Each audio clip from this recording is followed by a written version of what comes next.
This week at NASA. NASA's Mars Rover Opportunity has reached its next destination. 3 years after climbing out of Victoria Crater, Opportunity has reached the rim of Endeavour Crater at a spot informally named Spirit Point after the rover's decommissioned twin. At 14 miles in diameter, Endeavour is an inviting work site for Opportunity. Orbital observations indicate that the ridges along its western rim expose rock outcrops older than any Opportunity has seen so far. You see in its rim evidence of clay minerals, and clay minerals are a class of minerals that form in neutral pH water. So this is very exciting from the possibility of Mars at one time being a habitable planet. Opportunity and Spirit completed their 3-month prime missions on Mars in April 2004.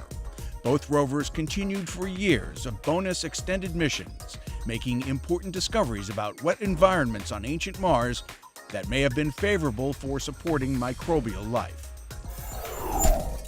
The 21st century will be won by those who innovate, by those who seek breakthroughs, by those who create that future. And I'm here to tell you today that NASA is doing that. Chief Technologist Bobby Braun headed a group of agency officials speaking at the latest NASA Future Forum, held at the University of Maryland. The day-long Future Forum brought together technologists, scientists, and engineers, along with local business, science, technology, and education leaders.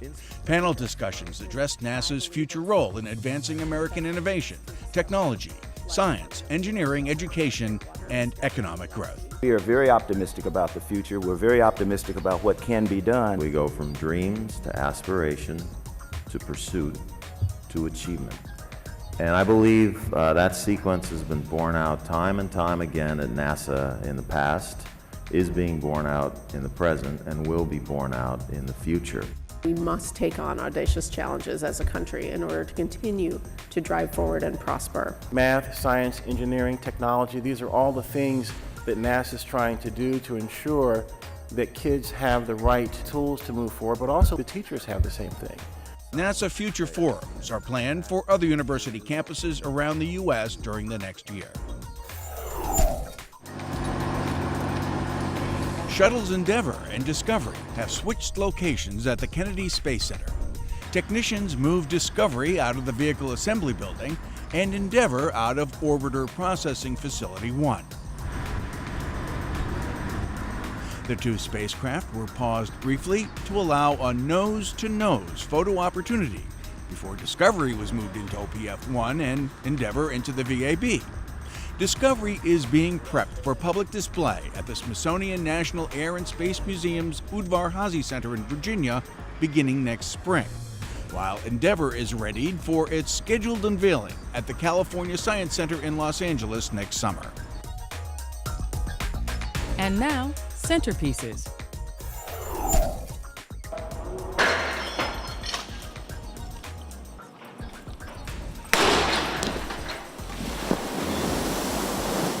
This is one of 3 successful drop tests of NASA's next deep space exploration vehicle conducted this summer at the Langley Research Center's new $1.7 million hydro impact basin.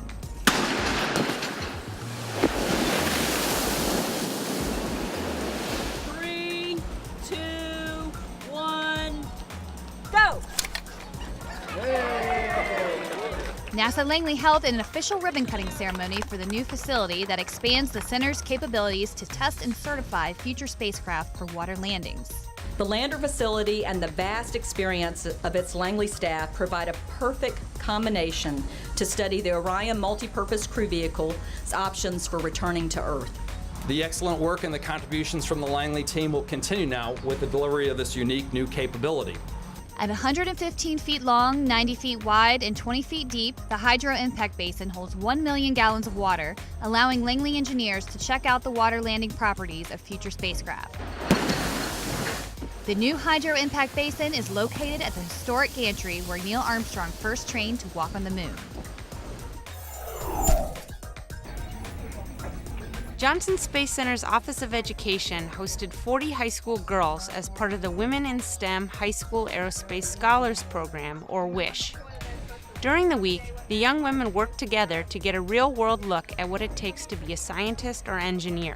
WISH meets NASA's educational goals by providing students opportunity to participate in authentic hands-on activities using NASA's missions. The young women worked in teams to plan a human mission to Mars.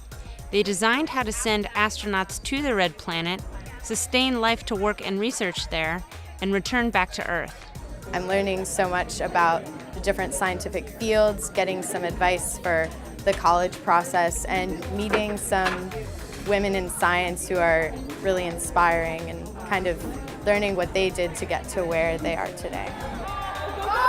When you think of science and research, you think it's very focused and it's very detail-oriented, but in reality, it's a lot of teamwork and it's a lot of collaboration.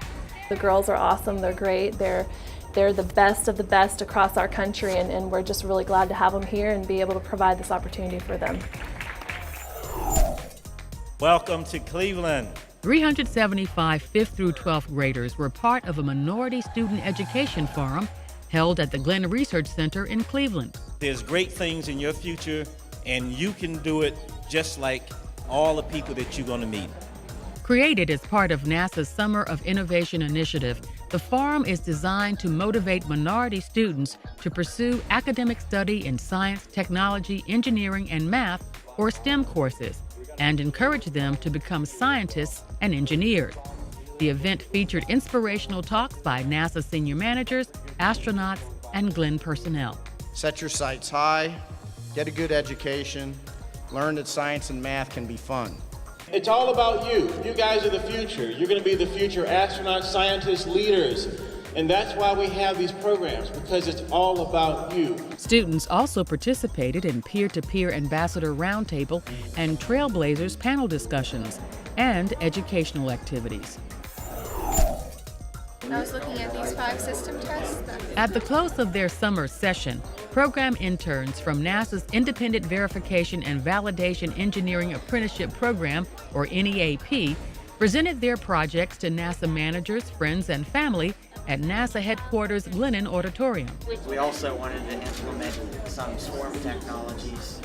The students, all with strong interests in STEM studies, science, technology, engineering, and mathematics, are paired with a mentor to work on a specific project over an 8-week period. The interns come from diverse backgrounds and have interests in a variety of subjects, from forensics to mining engineering. I can meet a lot of people at NASA. They can help me kind of guide my future, because I'm still undecided about what I want to do. Since its inception, NEAP has hosted 190 students. The program's alumni have gone on to top colleges and to positions in NASA and industry.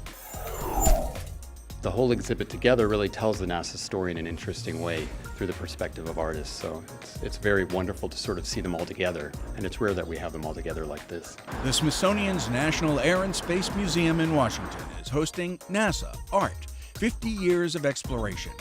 More than 70 works ranging from the illustrative to the abstract present a different view of NASA than the one in history books or news accounts. With art, you really see a different perspective, and it's sort of processed through the artist's imaginations in a very interesting way. Featured in this exhibition are works by artists as diverse as Annie Leibovitz, Andy Warhol, and William Wegman. I came over to NASA to make movies. And Jim Dean became NASA's first curator in 1962, when then Administrator James Webb initially invited artists to illustrate and interpret the agency's missions and projects. when we looked at the photographs back then, there was something missing. You know, all the facts were there, but the excitement that you felt when you watched what was happening and you knew what we were trying to do. I think that's where the artist comes in, where the artist can really fill that gap. One of those invited was Norman Rockwell. A stickler for detail, Rockwell realized upon returning from his trip to Cape Canaveral that he needed a real spacesuit to satisfactorily paint astronaut John Young's. And would Dean please get one sent to his rural Massachusetts studio? So I called Houston. As I recall, the phone was slammed down in my ear after somebody said, "There's stuff in that suit that's classified. You can't have that."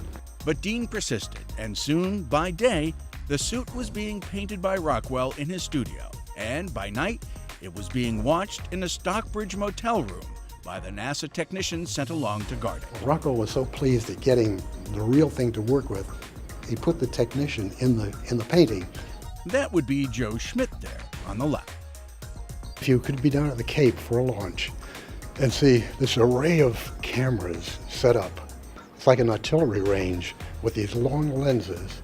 And then to see sitting on the ground an artist with a watercolor pad and his brushes and paint and doing this, it was like somebody left over from another world that had been brought in to do this. NASA Art, 50 Years of Exploration, runs through October 9th at the Smithsonian's National Air and Space Museum in Washington.